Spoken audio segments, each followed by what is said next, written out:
Buenas noches, doctor. Buenas noches, compañeros. En esta ocasión, la sección B2 del grupo 1 del curso de Farmacología General va a exponer el tema de interacciones farmacológicas, a cargo del docente magíster Fabricio Gamarra Castillo. Los integrantes del grupo son Flores Soto Diana Maricielo, Inga Peñángela, que es mi persona, Inga Ceballos Naidelín, Mesa Enrique Alberto Alucio, Riveros Peralta María de los Ángeles y Torres Tuesta Marjorie. Siguiente, por favor.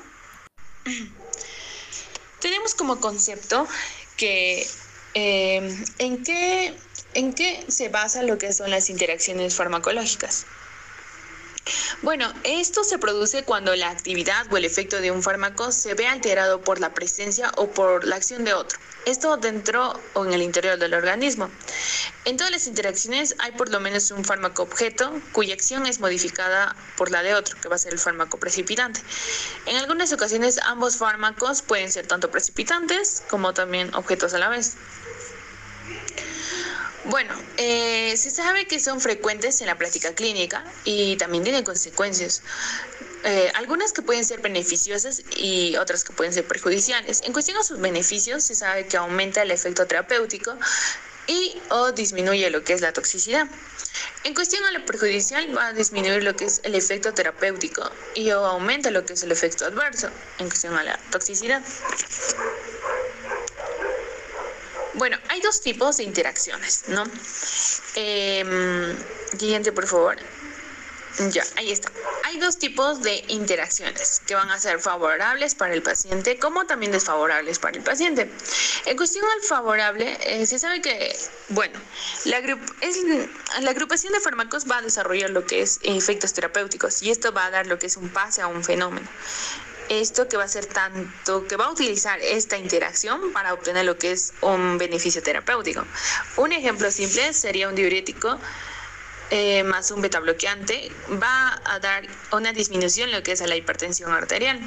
En cuestión a lo desfavorable para el paciente son aquello, va a dar una consecuencia, lo cual no resulta beneficioso ni si no va a ser perjudicial. Bien, porque va a originar efectos adversos, tanto por exceso o porque tiene una respuesta insuficiente por defecto. Siguiente, por favor. Bueno, hay interacciones en cuestión al impacto clínico. Se sabe que el 30% de los pacientes hospitalizados presentan lo que es una reacción adversa a medicamentos. Esto va a estar alrededor del 3%, los cuales van a ser graves. El 7% de estas reacciones adversas a medicamentos o a pacientes hospitalizados se deben a las interacciones, ¿no? En cuestión al riesgo global de las interacciones graves, va a dar el 0,2%. En pacientes ambulatorios, el 5% recibían combinaciones con potencial de interacción adverso. De esto, el 0,3% han presentado lo que es efectos adversos. Bueno, otro punto, a diferencia del potencial real, hay cambios pequeños en el farmacoíndice, en el índice terapéutico, lo cual amplió de muchos medicamentos, ¿no? Siguiente, por favor. Ok, tenemos factores de riesgo para interacciones adversas, los cuales los más vulnerables van a ser ancianos, van a ser pacientes críticos, pacientes con VIH-Sida, pacientes con polimedicados y bueno, también algunos pacientes que han tenido exceso o abuso de alcohol y drogas, ¿no? Y también fármacos de índice terapéutico estrecho, entre otros, ¿no? Ellos van a ser los más vulnerables o, bueno, el factor de interacción adverso. Gracias. Le voy a dar el pase a mi compañera para que siga con la exposición. Buenas noches, doctor. Buenas noches, compañeros. Bueno, continuando con la exposición, les voy a hablar sobre los factores que van a intervenir en la aparición de las interacciones farmacológicas. Tenemos los relacionados con el paciente, que son la patología propia del paciente, donde va a comprometer su funcionalismo renal y hepático. Por ejemplo, en el caso de que el paciente tenga insuficiencia renal o insuficiencia hepática, van a provocar una dilatación de la concentración y los efectos de los fármacos. También está la concentración de proteínas plasmáticas. Los fármacos con alta concentración de proteínas plasmáticas, como los AINES, van a desplazar los fármacos de una manera más rápida. Están también los factores dietéticos, los factores genéticos y la automedicación. Siguiente, por favor. También existen los factores predisponentes que están relacionados con el fármaco. Está la dosis administrada, es decir, la cantidad de medicamento que se le va a administrar al paciente durante el día. Está también la cronología de la administración, es decir, el tiempo o el intervalo de tiempo en el que se va a administrar el fármaco y las vías de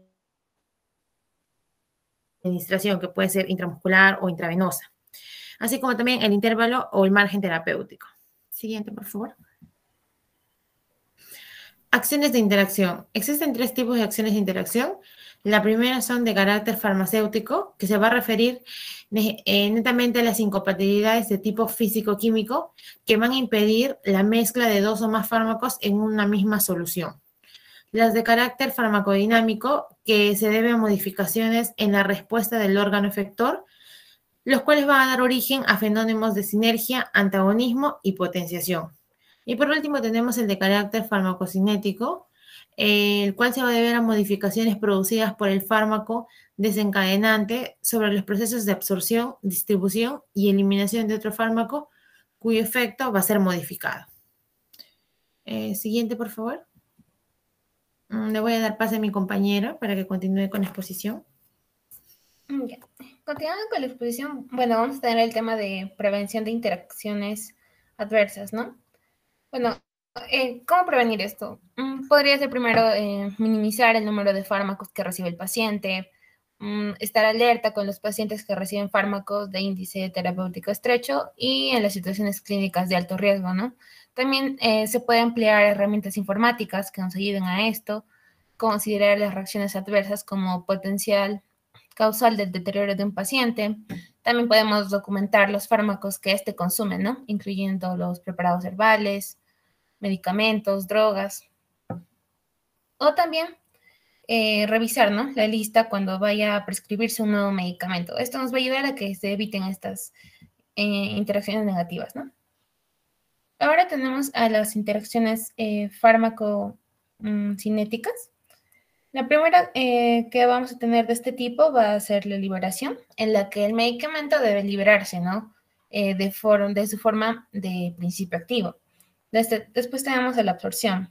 La absorción a través de la mucosa intestinal, ¿no? El 95% de los casos se presenta ahí por la presencia también de lo que sería alimentos, ¿no? Lo que voy a explicar en unas diapositivas más. Bueno, en la absorción se modifica la biodisponibilidad o la velocidad, dificultando la absorción del fármaco, ¿no? Podemos tener varios factores como el cambio en el pH intestinal, la formación de quelatos o compuestos no absorbibles, la alteración de la motilidad intestinal o la toxicidad gastrointestinal. El siguiente que tenemos es la distribución o también se le incluye el transporte, ¿no? Los fármacos en el torrente sanguíneo se van a desplazar unidas a proteínas plasmáticas, dependiendo la unión de la afinidad específica de los fármacos, ¿no? Únicamente el fármaco libre es activo, como lo mencionamos en la liberación, ¿no? Y es el único capaz de atravesar barreras y difundir en los tejidos, ¿no? Ahora, también vamos a tener el metabolismo, ¿no? Que son fenómenos de interacción. Estos efectos ocurren ya sea por inducción o inhibición de las enzimas metabolizadoras de los fármacos, ¿no? Va a tener como objetivo la transformación de los fármacos dentro del organismo para obtener compuestos que se eliminen fácilmente. Y por último vamos a tener lo que sería la excreción, bueno, en la que el riñón va a ser el órgano, ¿no? Más importante en este proceso. Las interacciones van a resultar clínicamente significativas si afectan a moléculas farmacológicamente activas. Ahora, vamos a tener, ¿no? Procesos de filtración, secreción y reabsorción que pueden verse afectados por variaciones del pH, puede ser también de la secreción tubular y del flujo renal, ¿no? Una alteración del pH, por ejemplo, al disminuirse el pH se hace más ácido, por lo tanto se elimina fármaco alcalino, ¿no? En cambio, al aumentar el pH se hace más alcalino, por lo tanto se elimina fármaco ácido. Y en el flujo renal tendríamos lo que sería la vasoconstricción, vasodilatación, esos procesos. Bueno, y ahora tenemos lo que serían las interacciones fármaco-alimento, ¿no? En estas va a ocurrir una aparición de efectos inesperados, aunque no siempre adversos o negativos, como consecuencia de la toma conjunta de lo que serían los alimentos y los fármacos, ¿no? Bueno, algunos ejemplos que voy a mencionar sería, por ejemplo, cuando consumimos, bueno, en caso de los medicamentos, los anticoagulantes orales, ¿no? Los efectos negativos los traerían los alimentos ricos en vitamina K, impidiendo su efecto, potencia el efecto anticoagulante o la disminución del efecto, ¿no? También tenemos en algunos antidepresivos los alimentos ricos en tiramina, ¿no? Como los quesos, el hígado de pollo, el vino tinto. Esos serían algunos ejemplos. Le doy paso a mi compañero. Bueno, doctor y colegas, buenas noches. Vamos a continuar con esta parte de las interacciones. Yo voy a explicarles cómo el alimento va a interaccionar con un medicamento. Específicamente los efectos inespecíficos provocados por la presencia de alimentos en el tracto gastrointestinal. Una manera bastante entendible es como, por ejemplo, la leche puede inactivar a cualquier fármaco. Por su combinación química que puedan tener estos, ¿ya? Y obviamente la inhibición, ¿ya? La inhibición de ciertos factores que van a dar lugar a específicamente la efectividad del fármaco. Pueden unirse ya los compuestos químicos de los alimentos, ya a los compuestos específicamente excitables de los fármacos o a los componentes iónicos de estos y producir una inhibición del fármaco. Ahora, cuando se habla del medicamento al alimento, ¿ya? ¿Qué es lo que puede provocar? ¿No? La interacción directa de un nutriente con el fármaco. ¿Qué cosa puede decir? Por ejemplo, la presencia de la combinación que se pueda dar a un paciente de eritromicina más dexametasona, ¿no? Puede provocar en un paciente que recién ha consumido alimentos la fermentación de los alimentos, provocándole una dispepsia, o sea, un malestar, ¿ya? Una indigestión al paciente. Entonces, ese es el tipo de interacción que puede estar provocándole, ¿no? Aparte de la irritación que va a estar dando en el lugar de absorción, ¿no? La interacción que puede estar generando este medicamento o la combinación de dos medicamentos al alimento consumido. Siguiente, por favor, colega. Las interacciones entonces farmacodinámicas, acá cambia un poquito ya la terminología porque no se basa directamente en los procesos de liberación, absorción, ni distribución, ya, ni excreción. Específicamente las interacciones farmacodinámicas, ya, son aquellas debidas a la influencia que tiene un fármaco sobre el efecto, ya, de otro en los receptores u órganos en los que va a actuar, ya. En otras palabras, acá se va a ver el efecto de agonista y antagonista, ¿ya? O sea, esto nos quiere decir que las interacciones farmacodinámicas nos conllevan a los efectos exacerbados o elevados, como también las inhibiciones que pueda tener, ¿ya?, un determinado fármaco en la función o actividad de otro. En otras palabras, vamos a ponerlo así. Si yo consumo una penicilina, una ampicilina, una amoxicilina, ¿no? Y este medicamento está orientado para calmar o más dicho atenuar una infección, ¿no? Más tardecito yo me puedo tomar, pasado unos 10 minutos, ¿ya?, un hidróxido de aluminio y magnesio, que es un antiácido, ¿ya? Y este antiácido va a disminuir automáticamente la efectividad bactericida del antibiótico. Entonces, ahí estaríamos yendo con la interacción farmacodinámica, ¿ya?, del medicamento. O sea, en otras palabras, el medicamento va a seguir su actividad bactericida, pero no con la misma, la misma intensidad que era, obviamente, aplicado solo, ¿ya? Ni el mismo porcentaje, ni el mismo punto o objetivo que queríamos lograr, ¿ya? Porque se va a ver atenuado por la interacción farmacodinámica que va a tener con el otro fármaco, ¿ya? Y a eso se le va a llamar un efecto antagónico, ¿no? Pero es muy diferente es cuando nosotros podemos consumir, ¿ya? Podemos consumir un antiinflamatorio, por ejemplo, estamos hablando de un antiinflamatorio general, ¿ya? O un antiinflamatorio corticoídico, ¿ya? Como por ejemplo una dexametasona, aplicado ello previamente con otro fármaco, mucho más antes, otro fármaco ingerido, como por ejemplo el ibuprofeno o el paracetamol, ¿no? Va a causar un efecto bastante sinérgico, o sea, un efecto agónico en esto, o sea, quiere decir un efecto que va a provocar, ya, que no solamente del primer fármaco que haya sido su efecto de calmar el dolor, sino también a la par calmó el dolor, eliminó completamente en este caso, las ciclooxigenasas que se puedan formar tras el proceso lesivo, ¿ya? Y también va a producir la inhibición de la inflamación. Entonces, esos efectos farmacodinámicos, ¿ya? Se van a generar por la interacción de estos fármacos que se van a dar, ¿no? O sea, por la interacción de uno con otro fármaco al efecto en el organismo. Eso es las interacciones farmacodinámicas. Siguiente, por favor, colega.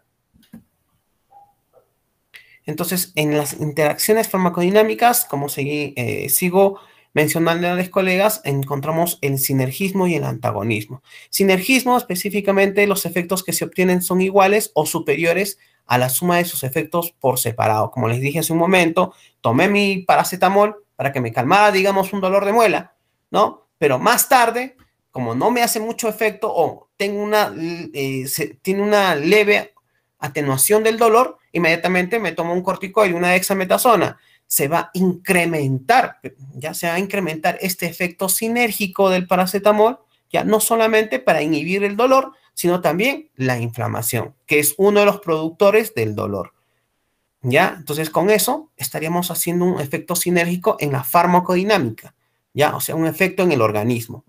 Se potenciaría el efecto, ¿ya? No solamente analgésico, sino también antiinflamatorio. Y en el efecto antagónico, como hace un momento les referí, ¿ya? Es un efecto contrario, de inhibición, ¿ya? Como decir un antídoto, ¿ya? Ese efecto de antídoto se va a conseguir justamente incluso aplicando, por ejemplo, ¿no? Si hemos tenido un shock anafiláctico, ya por la administración de un medicamento, como puede ser la lidocaína, ya, o la misma penicilina, inmediatamente darle sus antagonistas o sus antídotos, comúnmente se puede decir, ¿no?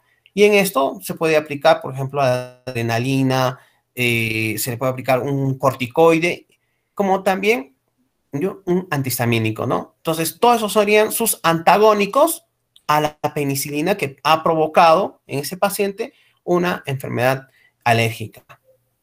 Bueno, le doy pase a mi compañera para que dé la culminación de la exposición. Gracias. Bien, buenas noches con todos. Continuando con la exposición, vamos a hablar acerca del antagonismo. Bueno, el antagonismo se produce una reducción o anulación del efecto del fármaco, ¿no? Esto va a ser debido a una interacción. Bueno, como podemos ver, un fármaco es capaz de anular total o parcialmente la acción de otro fármaco. Dentro de ello vamos a tener tres tipos de antagonismo. Vamos a tener primero el antagonismo químico, cuando dos fármacos reaccionan químicamente por neutralización de cargas eléctricas, ¿no?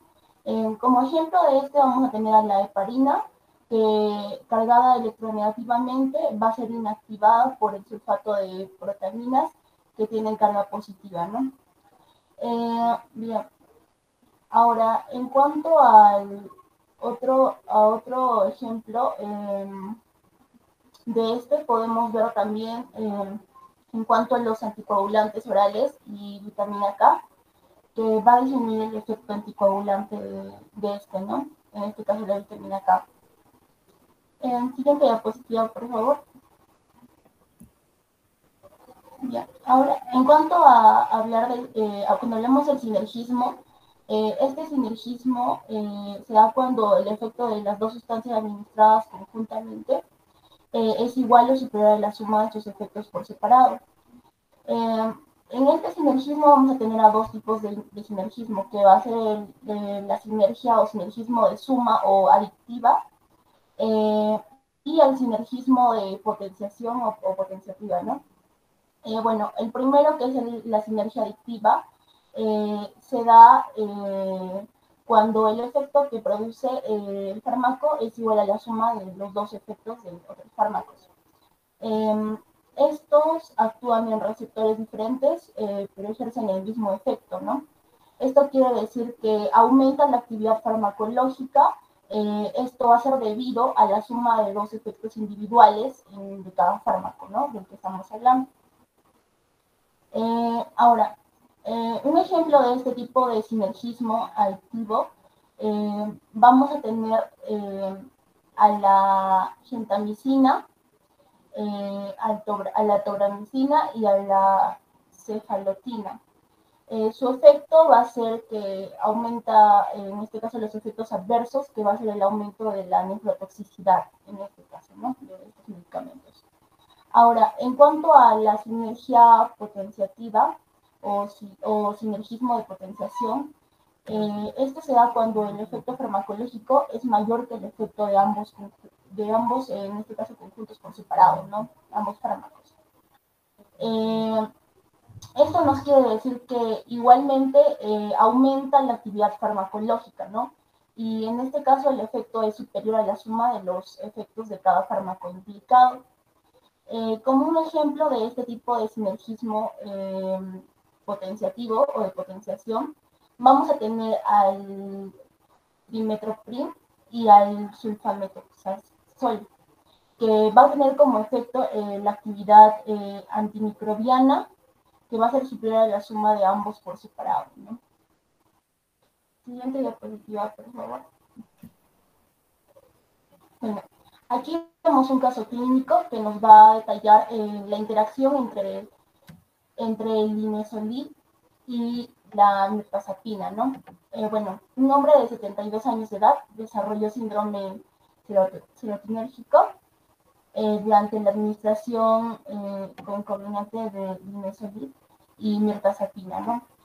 Tras una intervención quirúrgica de colectomía parcial por cáncer de colon, este va a presentar complicaciones postoperatorias con fracaso de sutura y peritonitis posterior, en este caso con dolor abdominal y shock séptico, que precisó su ingreso a UCI, ¿no? Bueno, en el día 35 del postoperatorio, este paciente presentó fiebre y se le administró linezolid, en este caso de 600 miligramos cada 12 horas, y se le añadió la mirtazapina, ¿no? De 30 miligramos al día por su estado de ánimo, ¿no? Luego, 24 horas después de iniciar el tratamiento, en este caso con el antidepresivo, él presentó insomnio y confusión, ¿no? Bueno, durante los días siguientes presentó mioclonio en lengua y labios, y también presentó taquicardia. En este caso con 140 latidos por minuto en ritmo sinusal. Bueno, la hemodinámica y el estado respiratorio hizo sospechar, en este caso, un síndrome serotoninérgico, ¿no? Bueno, a los 7 días de tratamiento se suspendieron el linezolid y la mirtazapina. A las 72 horas los síntomas se habían ya resueltamente desaparecido, excepto por la taquicardia sinusal, ¿no? Que persistía, en este caso con 110 latidos por minuto, que se normalizó a los 7 días, ¿no? Voy a pasar a mi compañera para que continúe. Bueno, buenas noches, doctor. Yo voy a continuar con la exposición. Aquí los autores atribuyeron que el síndrome a la asociación de mitaparsina y linezolid La mirtazapina es un antidepresivo tetracíclico, lo cual quiere decir que aumenta la neurotransmisión noradrenérgica y serotoninérgica a nivel central. La ficha técnica contraindica la administración concomitante de la mirtazapina con IMAO ni a las 2 semanas posteriores a la suspensión del tratamiento con el IMAO. El linezolid es un antibiótico que tiene por efecto IMAO reversible no selectivo. Dos de sus metabolitos se pueden relacionar estructuralmente con la hemoglobina, lo cual hace que su asociación con fármacos serotoninérgicos puedan causar este síndrome y que el riesgo se mantenga durante 2 semanas. Cuando ya no hay presencia del linezolid en el organismo, el síndrome se produce muy raramente en estos pacientes que han sido tratados solo con mirtazapina. Siguiente, por favor. ¿Por qué es importante reconocer a tiempo este tipo de interacciones? Es importante porque así nosotros podemos disminuir los efectos que son provocados en el paciente, más si este paciente está en una etapa gestacional a consecuencia de este tipo de interacciones. También es importante para poder reconocer qué interacciones farmacocinéticas a un nivel metabólico, como en este caso es la rifampicina y el anticonceptivo oral, para así poder nosotros prevenir la poca disponibilidad de estos fármacos terapéuticos. Siguiente, por favor. En las conclusiones, nosotros pudimos describimos factores relacionados con el fármaco y el paciente que nos ayudaron a modificar las interacciones farmacológicas. También se comprendió que existen 3 tipos de interacciones farmacológicas, los cuales son de carácter farmacéutico, de carácter farmacodinámico y de carácter farmacocinético. Y cada una de estos tipos de interacciones actúan por mecanismos diferentes. También conocimos cómo es que los alimentos modifican las acciones de los fármacos mediante varios mecanismos. Pudimos conocer también que el antidotismo es el antagonismo como se refiere a los venenos o a las toxinas o los tóxicos, y de los cuales existen 2 tipos. Siguiente, por favor. Aquí le presentamos las referencias bibliográficas que mi grupo utilizó para poder hacer esta presentación. Y esto sería todo, doctor, por nuestra presentación del día de hoy. Muchas gracias.